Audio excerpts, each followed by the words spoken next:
ಜೈಲಿನ ವಾಸ ವನವಾಸ ಜೈಲಲ್ಲಿರೋ ದರ್ಶನ್ ಸದ್ಯದ ಸ್ಥಿತಿ ಹೀಗೆ ಆಗಿದೆ.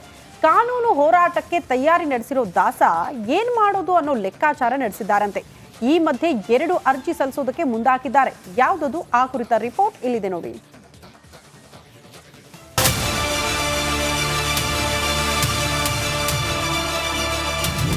ಕಾನೂನು ಹೋರಾಟಕ್ಕೆ ಸಜ್ಜಾದ್ನ ದಾಸ ಕೋರ್ಟ್ಗೆ 2 ಅರ್ಜಿ ಸಲ್ಲಿಸೋದಕ್ಕೆ ಸಿದ್ಧತೆ.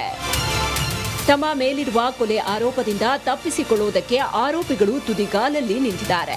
ಆದರೆ ಜೈಲಲ್ಲಿ ರೋಸಿ ಹೋಗಿರುವ ದರ್ಶನ್ ಅಂಡ್ ಗ್ಯಾಂಗ್ ಕಾನೂನು ಹೋರಾಟಕ್ಕೆ ಸಿದ್ಧತೆ ನಡೆಸಿದ್ದಾರೆ ಎನ್ನಲಾಗ್ತಾ ಇದೆ. ಪ್ರಮುಖವಾಗಿ 2 ವಿಚಾರಗಳಿಗೆ ಸಂಬಂಧಪಟ್ಟಂತೆ ದರ್ಶನ್ ಕಾನೂನು ಹೋರಾಟ ನಡೆಸುವ ಸಾಧ್ಯತೆ ಇದೆ. ಇವತ್ತು ಬಳ್ಳಾರಿಯಿಂದ ಬೇರೆ ಜೈಲಿಗೆ ಶಿಫ್ಟ್ ಆಗುವ ಕುರಿತು ಅರ್ಜಿ ಸಲ್ಲಿಸೋದಕ್ಕೆ ಪ್ಲಾನ್ ಮಾಡಿದ್ದಾರೆ. ಇನ್ನೊಂದ್ ಕಡೆ ಜೈಲಿಂದ ಪಾರಾದ್ರೆ ಸಾಕು ಅಂತ ಜಾಮೀನು ಅರ್ಜಿ ಸಲ್ಲಿಸುವ ಸಾಧ್ಯತೆ ಇದೆ. ಬಳ್ಳಾರಿ ಜೈಲಲ್ಲಿ ದರ್ಶನ್ ತೂಕ ಕಳೆದುಕೊಳ್ತಾ ಇದ್ದಾರಂತೆ. ಬಳ್ಳಾರಿ ಶೈಲಿಯ ಊಟ ಮೈಗೆ ಸೇರ್ತಾ ಇಲ್ವಂತೆ, ನಿದ್ದೆ ಬರ್ತಾನೆ ಇಲ್ವಂತೆ. ಹೀಗಾಗಿ ಆರೋಗ್ಯದ ನೆಪ ನೀಡಿ ಬೇರೆ ಜೈಲಿಗೆ ಶಿಫ್ಟ್ ಆಗೋದಕ್ಕೆ ಚಿಂತನೆ ನಡೆಸಿದ್ದಾರೆ. ಮೈಸೂರು ಜೈಲಿಗೆ ಶಿಫ್ಟ್ ಆಗೋದಕ್ಕೆ ಕೋರಿ ಅರ್ಜಿ ಸಲ್ಲಿಸುವ ಬಗ್ಗೆ ಚಿಂತನೆ ನಡೆಸಿದ್ದಾರೆ. ಜಾಮೀನು ಅರ್ಜಿ ಹಾಕೋದು ಡೌಟ್. ಇನ್ನು ಜಾಮೀನು ಅರ್ಜಿ ವಿಚಾರವಾಗಿ ದರ್ಶನ್ ಲೀಗಲ್ ಟೀಮ್ ಇನ್ನೂ ಯಾವುದೇ ನಿರ್ಧಾರಕ್ಕೆ ಬಂದಿಲ್ಲ.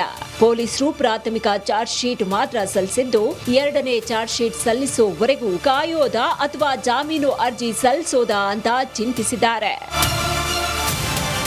Bureau report, Republic Kannada.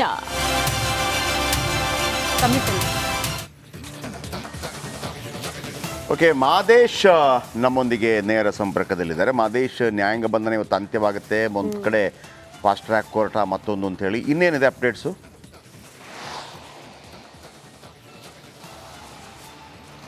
Jayaprakash, ಈಗಾಗಲೇ ಜೈಲಿನಲ್ಲಿರುವಂಥ ದರ್ಶನ್ ಸಾಕಷ್ಟು ವಿಚಾರಗಳಿಂದ ಕಾನೂನು ಹೋರಾಟಕ್ಕೆ ಮುಂದಾಗ್ತಿದ್ದಾರೆ. ಅದರಲ್ಲೂ ಕೂಡ ಜೈಲಿನಲ್ಲಿ ಈಗಾಗಲೇ ಪರಪ್ಪನಗ್ರಹಾರದಿಂದ ಬಳ್ಳಾರಿಗೆ ಜೈಲಿಗೆ ಹೋದ್ಮೇಲೆ ಅಲ್ಲೂ ಕೂಡ ಬೇರೊಂದು ಜೈಲಿಗೆ ಶಿಫ್ಟ್ ಆಗುವಂಥ ವಿಚಾರಕ್ಕೆ ಸಂಬಂಧಪಟ್ಟಂತೆ ಸಾಕಷ್ಟು ಚರ್ಚೆ ಮಾಡ್ತಿದ್ದಾರೆ. ಅವರ ವಕೀಲರ ಜೊತೆ ಆಗಿರ್ಬೋದು, ಮತ್ತು ಕುಟುಂಬಸ್ಥರ ಜೊತೆ ಆಗಿರ್ಬೋದು. ಅಲ್ಲಿಯೂ ಕೂಡ ಅಲ್ಲಿನ ಫುಡ್ ಆಗಿರ್ಬೋದು, ಅಲ್ಲಿನ ವೆದರ್ ಕೂಡ ಅವರಿಗೆ ಸೆಟ್ ಆಗ್ತಿಲ್ಲ ಅನ್ನುವಂಥ ಒಂದಷ್ಟು ಕಾರಣಗಳಲ್ಲಿ ಹೇಳ್ತಾ ಇದ್ದಾರೆ. ಜೊತೆಗೆ ಅವರ ಆರೋಗ್ಯದಲ್ಲೂ ಕೂಡ ಆ ಒಂದು ಜೈಲಿನಲ್ಲಿರುವಂಥ ವ್ಯವಸ್ಥೆಯಿಂದಾಗಿ ಒಂದಷ್ಟು ಪರಿಣಾಮ ಬೀಳ್ತಿದೆ ಅಂತೇಳಿ ತಮ್ಮ ಕುಟುಂಬಸ್ಥರ ಬಳಿ ಒಂದಷ್ಟು ನೋವುಗಳನ್ನು ತೋಡ್ಕೊಳ್ತಿದ್ದಾರೆ. ಹೀಗಾಗಿ ಆ ಒಂದು ನಿಟ್ಟಿನಲ್ಲೂ ಕೂಡ ಅಂದರೆ ಬೇರೆ ಜೈಲಿಗೆ, ಅದರಲ್ಲೂ ಕೂಡ ಮೈಸೂರಿನ ಜೈಲಿಗೆ ಶಿಫ್ಟ್ ಆಗುವಂಥ ವಿಚಾರಕ್ಕೆ ಸಂಬಂಧಪಟ್ಟಂತೆ ತಮ್ಮ ವಕೀಲರು ಮತ್ತು ಕುಟುಂಬಸ್ಥರ ಜೊತೆಗೆ ದರ್ಶನ್ ಮಾತುಕತೆಯನ್ನು ಮಾಡ್ತಿದ್ದಾರೆ ಅನ್ನೋಂಥ ವಿಚಾರ ಗೊತ್ತಾಗ್ತದೆ. ಮತ್ತೊಂದು ಕಡೆ ಈಗಾಗಲೇ ಚಾರ್ಜ್ ಶೀಟನ್ನು ಸಲ್ಲಿಕೆ ಆಗುವಂಥ ಕೆಲಸ ಆಗಿದೆ. ಅದರಲ್ಲೂ ಕೂಡ ದರ್ಶನ್ ವಿರುದ್ಧ ಯಾವೆಲ್ಲ ಆರೋಪಗಳು ಕೇಳಿ ಬಂದಿದೆ, ಯಾವೆಲ್ಲ ಸಾಕ್ಷಿಗಳಿದೆ ಅನ್ನೋದಕ್ಕೆ ಸಂಬಂಧಪಟ್ಟಂತೆ ಸವಿಸ್ತರವಾಗಿ ಚಾರ್ಜ್ ಶೀಟ್ನಲ್ಲಿ ಉಲ್ಲೇಖ ಮಾಡಿದ್ದಾರೆ. ಆ ಒಂದು ವಿಚಾರಕ್ಕೆ ಸಂಬಂಧಪಟ್ಟಂತೆ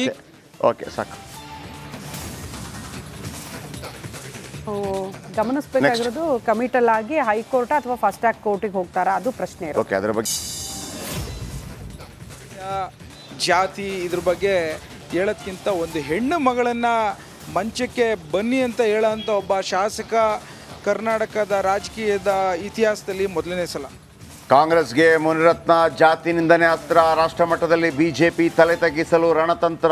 ಇಂದಿನ ಕ್ಯಾಬಿನೆಟ್ ಸಭೆಯಲ್ಲಿ ಮಹತ್ವದ ಚರ್ಚೆ.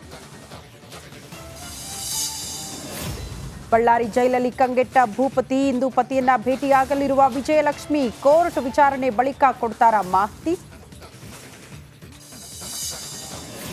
ಪರಪ್ಪನ ಅಗ್ರಹಾರ ಜೈಲಲ್ಲಿ ಮಣ್ಣಿನ ಸ್ಟವ್ ಪತ್ತೆ. ಬಾಂಬ್ ಸ್ಫೋಟ ಕೇಸ್ ಆರೋಪಿಗಳಿಂದ ಸಿದ್ಧತೆ. ಇದರ ಹಿಂದಿರುವ ಮಾಸ್ಟರ್ ಮೈಂಡ್ ಯಾರು? ಶಿವಮೊಗ್ಗದಲ್ಲಿ ಮಹಾಸಭಾ ಗಣಪತಿ ವಿಸರ್ಜನೆ. ಕೆಲವೇ ಕ್ಷಣಗಳಲ್ಲಿ ಬೃಹತ್ ಮೆರವಣಿಗೆ. ನಾಗಮಂಗಲ ರೀತಿ ಆಗದಂತೆ ಮುನ್ನೆಚ್ಚರಿಕೆ ಕ್ರಮ.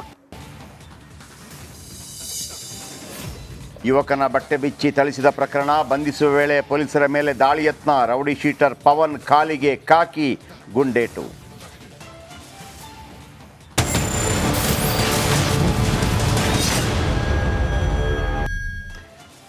ನೋಡಿ, ಪರಪ್ಪನ ಅಗ್ರಹಾರದಲ್ಲಿ ನಮ್ಮ ನವೀನ್ ಶೆಟ್ಟಿ ಕೆರಾಡಿ ಒಂದು ಸುದ್ದಿಯನ್ನು ಮಾಡಿದರು. ಅಲ್ಲಿ ನೋಡ್ರಿ KFC ಚಿಕನ್ ಕೊಡ್ತಾರೆ, ಎಲ್ಲ ವ್ಯವಸ್ಥೆಗಳಾಗ್ತಾ ಇದೆ ಅಂತೇಳಿ. ಅದಾದ ಮರುದಿನವೇ 100 ಪೊಲೀಸರ ಜೊತೆ CCB ದಾಳಿ ಮಾಡಿತು. ಒಂದು ನಯಾ ಪೈಸೆ ಅಕ್ರದ ಕಡ್ಡಿ ಕೂಡ ಸಿಕ್ಕಲಿಲ್ಲ, ಏನೂ ಸಿಕ್ಕಲಿಲ್ಲ. ಆಮೇಲೆ 2 ದಿನಗಳಾದಾಗ ಆ ಫೋಟೋ ರಿಲೀಸ್ ಆಯಿತು. ಹೌದು. ಫೋಟೋ ರಿಲೀಸ್ ಆಗಿ ಗೊತ್ತಾಯಿತು ಇಲ್ಲ ಅಲ್ಲಿ ಇದ್ದದನ್ನೆಲ್ಲ ವಿಲ್ಸನ್ ಗಾರ್ಡನ್ನಾಗ ಬೇರೆ ಕಡೆಗೆ ಸ್ಥಳಾಂತರ ಮಾಡಿದ್ದಾನೆ ಅಂತೇಳಿ. ಈಗ ನಿನ್ನೆ ಮೊನ್ನೆ ಮತ್ತೊಮ್ಮೆ ಪೊಲೀಸರು ಈಶಾನ್ಯ ವಲಯ ಇರಬೇಕು, ಪೊಲೀಸರು ದಾಳಿ ಮಾಡಿದ್ದಾರೆ. ಆಗ 15 ಮೊಬೈಲು, ಅಂದರೆ ಸಡನ್ನಾಗಿ ದಾಳಿ ಮಾಡಿದ್ದಾರೆ. 15 ಮೊಬೈಲು, 7 ಗ್ಯಾಸ್ ಸ್ಟವ್, ಆಮೇಲೆ 3 ಲಾಂಗು, ಆಮೇಲೆ ಸಿಗರೆಟ್ ಅದು ಇದು ವಗೇರೆ ವಗೇರೆ, ಆಮೇಲೆ ಒಂದು 20 ಗ್ರಾಮ್ ಡ್ರಗ್ಸು, ಇದೆಲ್ಲ ಸಿಕ್ಕಿದೆ. ಈ ನಡುವೆ ಅವರು ಒಂದು ಮಣ್ಣಿನ ಸ್ಟವ್ ಮಾಡ್ತಾ ಇದ್ರಂತೆ. ಅಲ್ಲಿ ಮಣ್ಣಿನ ಸ್ಟವ್ ಮಾಡಿಬಿಟ್ಟು ಅದಕ್ಕೆ ಹೊರಗಡೆಯಿಂದ ಬರುವಂಥ ಎಲ್ಲ ಐಟಮ್ಸ್ಗಳು ಇದೆಯಲ್ಲ ಅದನ್ನೆಲ್ಲ ಫಿಕ್ಸ್ ಮಾಡಿ ಮಾಡ್ಕೊತಾ ಇದ್ರು ಅಂತೇಳಿ. ಸೊ ಇದರ ಬಗ್ಗೆ ಭಾಳ ರೋಚಕ ಮಾಹಿತಿ ಒಂದಿದೆ, ಬನ್ನಿ ನೋಡೋಣ.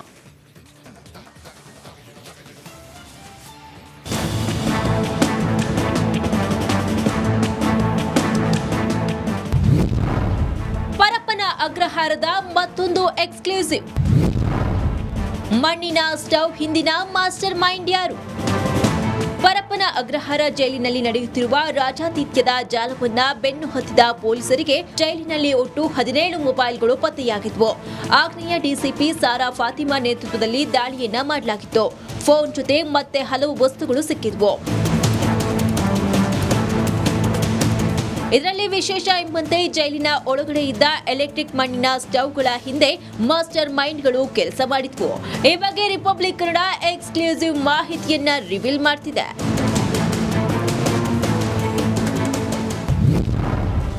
ಮಣ್ಣಿನ ಸ್ಟವ್ನ ಮಾಸ್ಟರ್ ಮೈಂಡ್. ಪೊಲೀಸರ ದಾಳಿ ವೇಳೆ ಒಟ್ಟು 7 ಮಣ್ಣಿನ ಸ್ಟವ್ಗಳು ಜಪ್ತಿಯಾಗಿವೆ. ಇವೆಲ್ಲವೂ ಜೈಲಿನಲ್ಲಿರುವ ಕೈದಿಗಳೇ ಸ್ವತಃ ತಯಾರಿಸಿದ್ದಾರೆ. Rameshwar Cafe, Mangaluru cooker bomb ಸ್ಫೋಟದ ಆರೋಪಿಗಳೇ ಈ ಸ್ಟವ್ ಅನ್ನ ತಯಾರಿಸಿದ್ದಾರಂತೆ.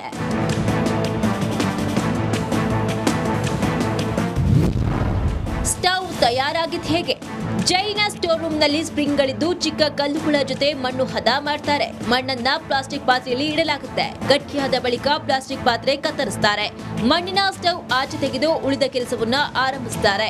ಸ್ಟವ್ ಮೇಲ್ಭಾಗದಲ್ಲಿ ಸ್ಪ್ರಿಂಗ್ ಅಳವಡಿಸಲು ಶೇಪ್ ಕೊಡ್ತಾರೆ. ಸ್ಟವ್ ಕೆಳಭಾಗದಿಂದ 2 ವೈರ್ ಅಳವಡಿಕೆಯನ್ನ ಮಾಡ್ತಾರೆ.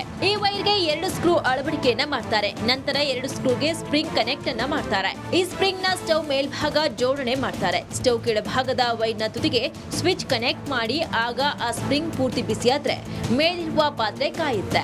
ಇದರಿಂದ ತಮಗೆ ಬೇಕಾದನ್ನ ಆಹಾರವನ್ನ ಬೇಯಿಸಿಕೊಳ್ತಾರೆ. ಬಾಂಬರ್ಗಳು ತಯಾರಿಸಿದ ಒಟ್ಟು 7 ಸ್ಟವ್ಗಳನ್ನ ಪೊಲೀಸರು ಜಪ್ತಿ ಮಾಡಿದ್ದಾರೆ. ಈ ಸ್ಟವ್ ಕಥೆಯನ್ನ ಪೊಲೀಸರು ವಿಚಾರಣೆ ವೇಳೆ ಆರೋಪಿಗಳಿಂದ ಬಾಯ್ಬಿಡಿಸಿದ್ದಾರೆ.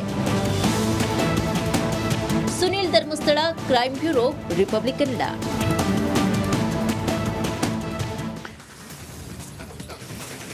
ನೋಡಿ ಎಷ್ಟು ಬ್ರಿಲಿಯಂಟ್ ಇದ್ದಾರೆ ಕೆಲವರೆಲ್ಲ. ಅಂದರೆ ನೋಡಿ, ನೀವು ನಿಮ್ಮ ಒಂದು ಎನರ್ಜಿ ಲೆವೆಲ್ ಅಂತಿರುತ್ತಂತೆ ಪ್ರತಿಯೊಂದು ಮನುಷ್ಯನಲ್ಲಿ. ಅದನ್ನು ನೀವು ಸರಿ ದಾರಿಯಲ್ಲಿ ತಗೊಂಡು ಹೋದರೆ ಅದು ಪಾಸಿಟಿವ್, ಕೆಟ್ಟ ದಾರಿಯಲ್ಲಿ ತಗೊಂಡು ಹೋದರೆ ಅದು ನೆಗೆಟಿವ್. ನೀವು ಒಬ್ಬ ಮಿಲಿಟ್ರಿ ಸೈನಿಕನಾಗಿ ಕೊಂದರೆ ನಿಮಗೆ ಗೌರವ, ಒಬ್ಬ ರೌಡಿಯಾಗಿ ಇನ್ನೊಬ್ಬನನ್ನು ಕೊಂದರೆ ನಿಮಗೆ ಜೈಲು. ಆಯಿತಾ?